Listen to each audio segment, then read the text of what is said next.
ট্রেনটা এত লেট করলো, না আরো আগে চলে আসতে। আচ্ছা একটু জল পাওয়া যেতে পারে? হ্যাঁ স্যার।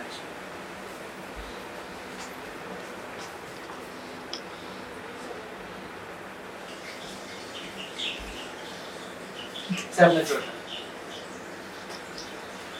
স্যার আপনার কি একটু লাগবে?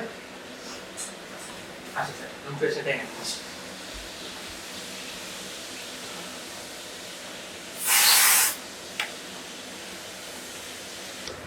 ওকে, থ্যাংক ইউ।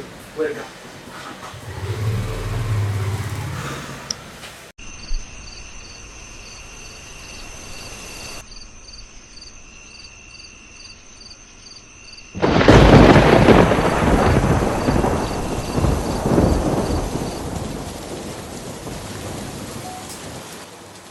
কারণ যে অফিসটা ছুটি দিল কেন?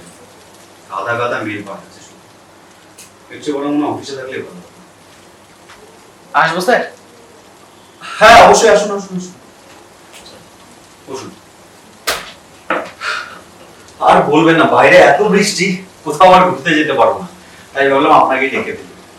তা আপনি কি এই হোটেলে চাকরি করেন? আসলে হোস্টেলে নতুন হয়েছে, আমার দাদা এই হোটেলে ম্যানেজার, আপাতত আমার দুজনেই ফ্রেন্ডস।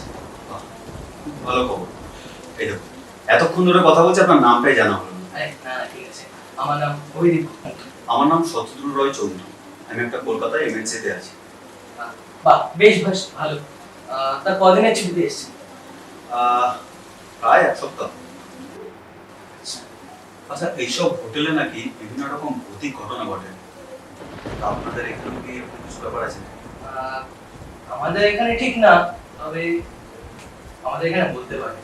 আমাদের এর আগে যে হোটেলটা ছিল সেখানে একটা ঘটনা আছে, সেই ঘটনাটাই আমি বলবো আপনাকে। ঘটনা কি আপনাকে বলতে পারেন? অবশ্যই, ভেরি ইন্টারেস্টিং। আর এরকম বৃষ্টি ওয়েদারে এরকম গল্প তো একদম জমে উঠবে। আচ্ছা, তাহলে শুরু করি। হ্যাঁ। তো আগের হোটেলটার নাম ছিল দ্য ফ্লাওয়ার ইন রিসর্ট।